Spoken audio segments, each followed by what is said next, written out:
नमस्कार, अपनी जोड़ी में आपका बहुत बहुत स्वागत है। मैं हूं डॉक्टर तरुणा एस गौर। अपनी जोड़ी में हम बात करते हैं रिश्तों की, उनके उलझने की, सुलझने की लीगल एंगल से। आजकल जो पति पत्नी का रिश्ता है उसमें जो है बहुत उठापटक चल रही है। हाल ही में सोशल मीडिया पर एक वीडियो वायरल है जिसमें पति अपनी पत्नी को एक दूसरे पुरुष के साथ होटल में पकड़ता है। चल रही है, डोमेस्टिक वायलेंस का केस किया हुआ है तुम दोनों में। आजा बेटा आजा, पुलिस बाहर है, पुलिस बाहर है। आओ, बेटी को छोड़ के आई है मैं सहेली, क्या सही है? आओ, डोमेस्टिक वायलेंस का केस है पति के ऊपर। यहाँ पे अय्याशी चल रही है होटल के कमरे के अंदर, आरजू होटल। ये मामला कई अलग अलग कानूनों से जुड़ा हुआ है, कई सवाल खड़े करता है। हुआ ये था, पति और पत्नी का विवाद चल रहा था, यहाँ तक कि उसमें कथित तौर पर, जैसे कि उस वीडियो के अंदर दावा किया जा रहा है, पत्नी ने मेंटेनेंस का और घरेलू हिंसा का केस भी किया हुआ था और उसको मंथली कुछ मेंटेनेंस मिल भी रहा था। ऐसे में पति ने अपनी पत्नी को जब किसी अन्य व्यक्ति के साथ देखा, होटल में देखा, किस स्थिति परिस्थिति में देखा वो एक अलग विषय है। जब होटल में देखा तो उसने वीडियो रिकॉर्ड कर लिया और उसको सोशल मीडिया पर डाल दिया और ये कहा कि एक तरफ ये मेंटेनेंस के दावे करती हैं और दूसरी तरफ ये दूसरे पुरुष के साथ भी संबंध में है। तो ऐसे में कई सारे प्रश्न उठते हैं कि क्या पत्नी का प्रेमी के साथ होटल में जाना गैर कानूनी है? क्या गुजारा भत्ता इस बेस पर बंद किया जा सकता है? क्या पति द्वारा पत्नी का वीडियो बनाना और सार्वजनिक करना लीगल है? क्या पत्नी कानूनी रूप से गलत है? पति के इसके अंदर क्या राइट्स हैं? तो पहले हम बात करते हैं कि क्या पत्नी का प्रेमी के साथ होटल में जाना गैर कानूनी है। तो इसमें सिर्फ होटल के अंदर जाना अपराध नहीं माना जा सकता। केवल ये तथ्य कि पत्नी किसी दूसरे पुरुष के साथ होटल में मिली अपने आप में ये साबित नहीं करता कि उसने कोई अपराध किया है। वैसे भी इसको व्यभिचार यानी कि अडल्ट्री माना जाता है और अब तो साल 2018 के बाद अडल्ट्री को क्रिमिनल ऑफेंस से बाहर ही कर दिया गया। मतलब ये कोई अपराध नहीं है अपने आप में किसी व्यक्ति के साथ होटल में जाना, अगर वो किसी की पत्नी है तब भी।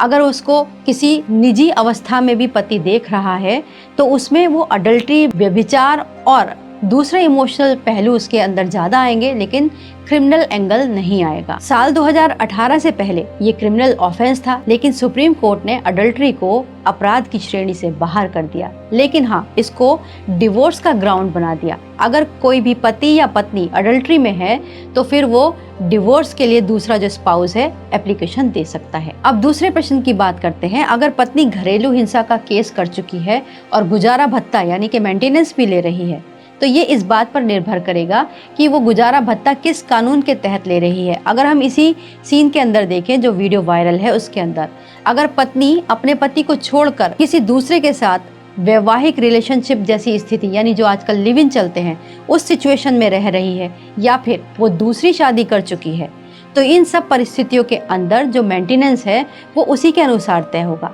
मतलब अगर पत्नी लिव इन में है तब गुजारा भत्ता बंद नहीं किया जा सकता, लेकिन पति इसके लिए रिक्वेस्ट कर सकता है और बता सकता है कि अब पत्नी उसके ऊपर डिपेंडेंट नहीं है, उसकी अपनी एक अलग लाइफ है और उसके आधार पर वो मेंटेनेंस को कम करने की एप्लीकेशन दे सकता है या बंद करने की, लेकिन कोर्ट के द्वारा ही ये सब कुछ होता है। अगर मान लीजिए पत्नी ने रीमैरिज कर ली हो तो गुजारा भत्ता बंद किया जा सकता है, क्योंकि मेंटेनेंस की शर्त ये है कि पत्नी डिपेंडेंट है, वो अपने जीवन को नहीं चला सकती, इसीलिए वो अपने पति से मेंटेनेंस की मांग करती है। तो अगर इस तरीके की सिचुएशन है तब कोर्ट अपने आधार पर तय करता है, लेकिन केवल इतना हो जाना कि होटल में किसी पुरुष के साथ मिली और किसी एक खास अवस्था में मिली, गुजारा भत्ता बंद करने का आधार नहीं बनता।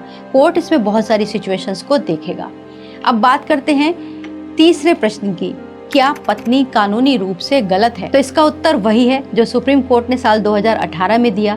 केवल अडल्ट्री के आधार पर यह कहना कि पत्नी कानूनी रूप से दोषी है पूरी तरीके से संभव नहीं है, लेकिन हाँ, मॉरली नैतिक रूप से ये एक अलग सवाल हो सकता है और कानून की तरफ से ये एक अलग सवाल होता है। तो इन दोनों सवालों के आधार पर ही कोर्ट डिसीजन ले सकती है, लेकिन पत्नी को सीधे जेल में नहीं डाल सकती। अब चौथे इम्पोर्टेंट पॉइंट की बात, सवाल की बात कि क्या पति के द्वारा पत्नी का वीडियो बनाना और उसे सार्वजनिक रूप से दिखाना, सोशल मीडिया पर डाल देना ठीक है?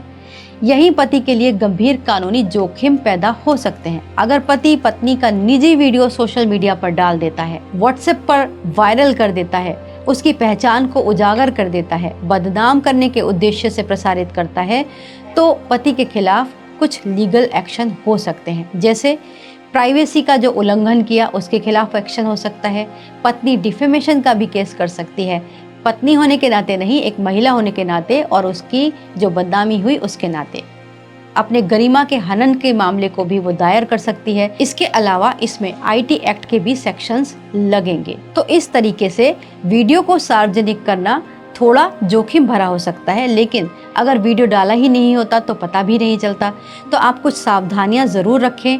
सीधे सीधे आपको पहचान को उजागर नहीं करना चाहिए। अब बात करते हैं पति के अधिकार की। अगर किसी भी सिचुएशन में, मतलब पत्नी साथ रहती हो या फिर उससे अलग रह रही हो, डिवोर्स का मामला चल रहा हो, मेंटेनेंस चल रहा हो, किसी भी सिचुएशन में पत्नी धमकी देती है, ब्लैकमेल करती है, झूठे मुकदमे में फंसाने की बात करती है, तो पति पुलिस में शिकायत कर सकता है और किसी अच्छे वकील से अपने केस को डिस्कस करके अपनी सपोर्ट में एक आधार तय कर सकता है और केस को ड्राफ्ट करवा सकता है। अगर आपके सामने भी ऐसी ही कोई सिचुएशन हो तो आप हमारे लीगल हेल्पलाइन नंबर पर भी संपर्क कर सकते हैं। तो इस तरीके के जो मामले होते हैं उसमें अक्सर अलग अलग तरीके के कानून और मुकदमे होते हैं, जैसे घरेलू हिंसा का कानून हो गया, गुजारे भत्ते का कानून हो गया और तलाक का कानून हो गया। तो इन तीनों के इर्द गिर्द ही ये सब समस्याएं घूमती हैं।